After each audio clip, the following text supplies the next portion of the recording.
कहानी को जान पाएंगे, जिसके कारण आज हम इकट्ठे हुए हैं खजूर एतवार में। आमीन। Thank you Jesus. मत्ती 21 का 1 से लेकर चैप्टर 21 से लेकर 1 to 11 1 से लेकर 11 तक पढ़ेंगे। और जरा सा एक कोई जन मैक से लेकर पढ़े, ज्यादा बेटर होगा, सब लोग सुन पाएंगे।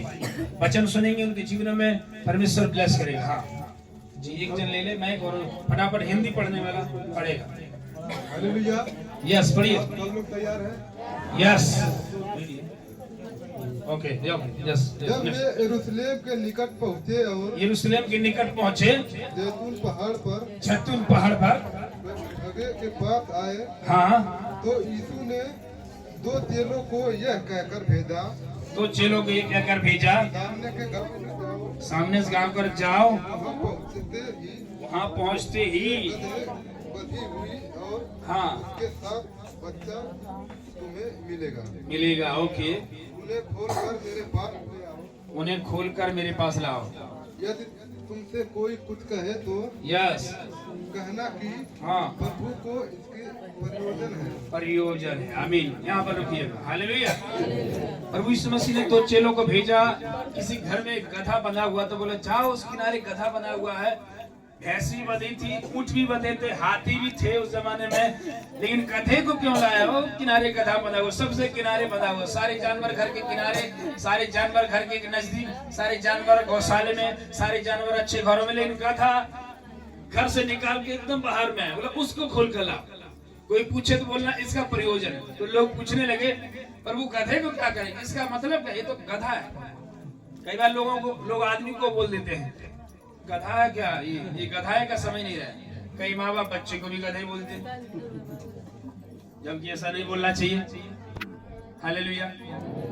गधा को बोला खोल के ला, कोई बोलना प्रभु का प्रभुजन। बोला कि आज तो पहली बार ऐसा कोई व्यक्ति देखा कि गधे को मांग रहा है अपने कामों को इस्तेमाल करने के लिए, इस मूर्ख को मांग रहा है कामों को इस्तेमाल करने के लिए। आज तक तो हाथी को इस्तेमाल करा है, बड़े बड़े युद्ध में घोड़ा इस्तेमाल होते हैं, हाथी इस्तेमाल होते हैं, ध्यान सुनिएगा, ऊंट इस्तेमाल होते हैं, तलवार इस्तेमाल होती है, लेकिन गधे को कौन इस्तेमाल करेगा?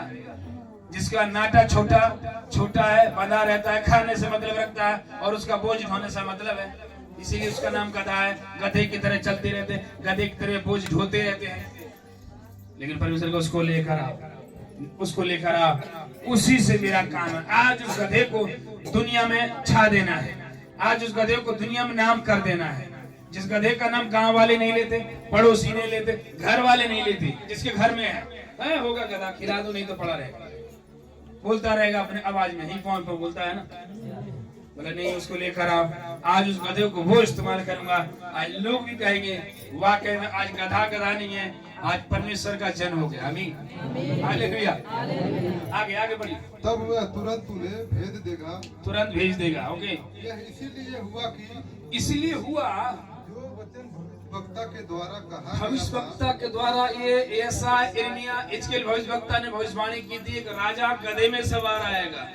ये कौन सा राजा गधे में सवार आएगा? सारे राजा हाथी में आ गए, सारे राजा ऊंट में आ गए, सारे राजा शेर में आ गए। इन गधे का सवार होने वाला राजा तो पहली बार है। वो राजा है, उसका नाम है लोगों को छुड़ाने वाला मसीहा। आमीन। हाँ आगे जरा पढ़िए ध्यान सुनिए सभी। वो पूरा वो वचन जो कहा गया था, गधे में बैठने का कारण एक भविष्यवाणी हुई थी, वो राजा गधे में ही आएगा और उसको भविष्यवाणी कट करके कोई भैंस नहीं बैठने के लिए लाया, गाय नहीं लाया, गधे को लाया। आमीन।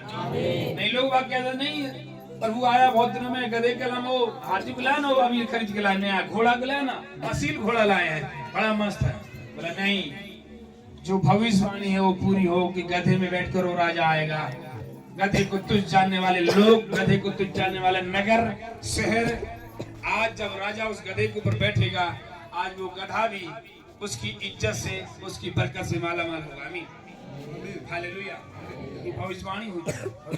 आगे नेक्स्ट। सिय्योन की बेटी से कहो, सिय्योन की बेटी, यहाँ पर एक संदेश स्त्रियों के बारे में दिया। हाँ, सिय्योन की बेटी से देख तेरा राजा तेरे पास आता है। यस, तेरा राजा तेरे पास। आमीन। आज परमेश्वर की बेटियां आप सब है, प्रभु की बेटियां। आमीन।